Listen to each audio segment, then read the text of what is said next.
Hello, my name is Lauren Lepore from Holmdel High School, and my project is the effects of different genres and moods of music on short-term memory. So for the purpose of this project, the purpose was to determine if there was any correlation between the genre and the mood of music that one listens to while they study and one's short-term memory. It was tested to see if there was any significant difference when students tried to memorize the same list of words. Groups of students listened to either no music as a control group, classical music, happy music, or sad music. Participants were given a memory test and their scores were recorded. Statistical analysis shows the difference between these numbers is not substantial. Therefore, there is no significant effect of different kinds of genres and moods of music on short-term memory. Future studies can be done to see how music affects long-term memory, or this could be done again with a larger test population and different test parameters. So basically the test was a small group of 3 people was given a list of words that they were ordered to memorize. And this would either happen with no music playing, classical music, sad music, or happy music. And at the end of the time that they were allotted, which was 2 minutes, they got to write down how many they memorized. So the experimental design, my hypothesis was that the music listened to while studying does have an impact on one's short-term ability to recall certain information. And the null hypothesis was that the music listened to while studying does not have an effect on the short-term ability for one to recall certain information. And obviously the null hypothesis was the one that got supported. So the dependent variable was the ability of a subject to recall words from their short-term memory, and the independent variable was the mood or genre of the music playing. A constant was the list of words the volunteer group had to memorize, and the control was the group who had no music. So again, the way that I did this, the group had to listen to music or no music for the control group for 2 minutes, and they were given that amount of time to memorize the list of words.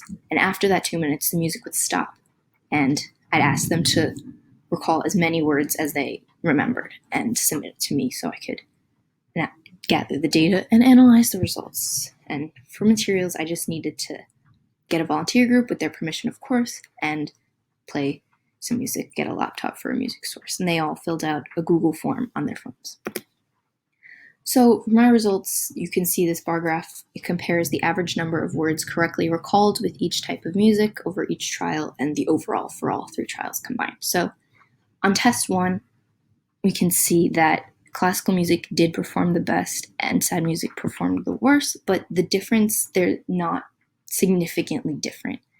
In test 2, no music actually performed the best. And in test 3, classical music performed the best, and that looked like a substantial difference, though.